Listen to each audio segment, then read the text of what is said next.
Well, hello, ladies and gentlemen. Welcome back to yet another pen review. And as you can see, ladies and gentlemen, we have a Jinhao 992 in front of us.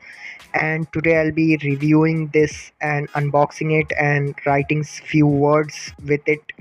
And I'll not be using it as a with the converter which it comes with.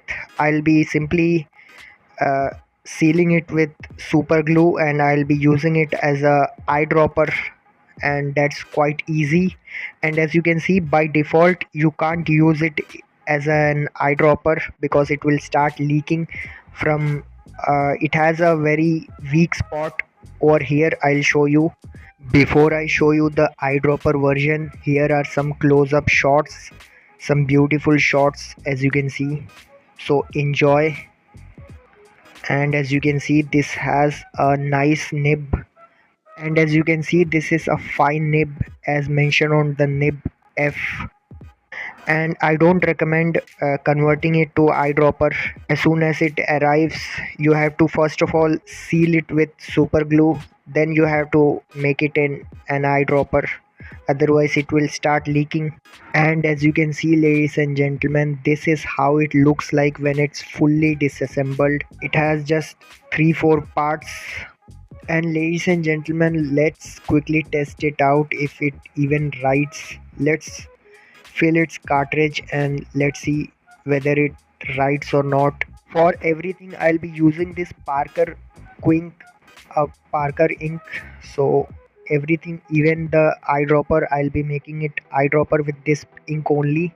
So every test which have been done on this pen is using this ink only. So, and I probably forgot to record the footage of testing it with cartridge, so forgive me for that, but I'll be showing you how it writes when you eyedropper it, because I don't recommend using it with cartridge because it's very light and dull, and ink flow is not that good with cartridge.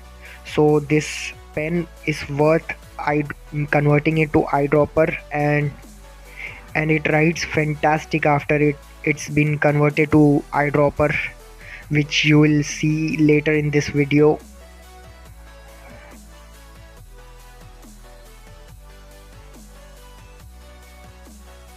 And this section of the video is recorded 3 months after initially which I bought it, and I have been enjoying it for 3 months now. And as you can see, ladies and gentlemen, this is how it looks like when you convert it to eyedropper. And as you can see, I have sealed the barrel, the leaky part, with a super glue, which you can see.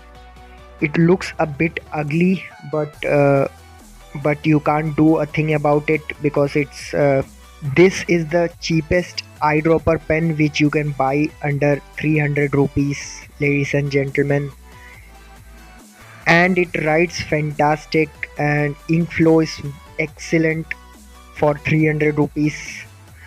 Even my 700 800 rupees Parker, which is a gold Parker, even that you can't convert it to eyedropper, and it has a very poor ink flow, and it's luxury, but with a very poor ink flow, I would say.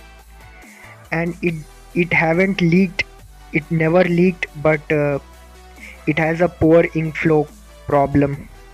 Sometimes it dries. That Parker I'm talking about, Parker Vector Gold, which I have. And as you can see, ladies and gentlemen, please forgive me for any fuck ups because I'm not good when it comes to calligraphy, or even, and my handwriting sucks. So that's why I have invested a lot in my writing instrument, because my handwriting sucks. As you can see, I am struggling to keeping the camera focused, and writing at the same time is a pain in the ass, as you can see, ladies and gentlemen. And while I was editing this video, I remember a story.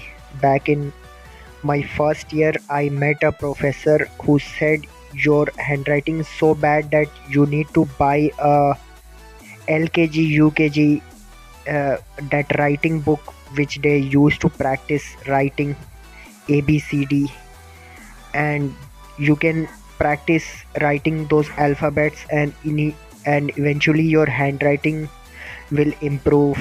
You have to write one page ABCD every day, that uses dot lines to guide you how to write. And as you can see, ladies and gentlemen, this thing reminds me of that while I was editing. So that's a story worth telling.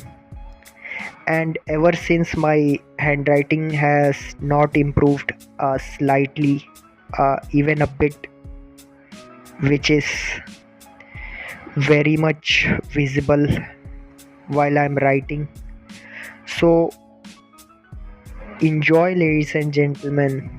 That is it for this video. Thank you for watching.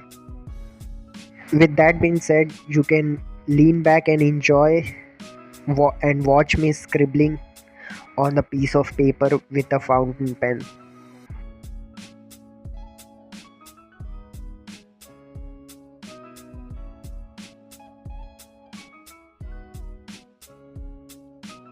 And this is the variation in lines, if that's you want to know. This is how it varies when it draws line, the thickness of the lines. I have seen in many fountain pen review which they draw this kind of flex to show nib flex, and they draw lines vertical and horizontal, and this is the flex test. And that is it, ladies and gentlemen. Thank you for watching once again.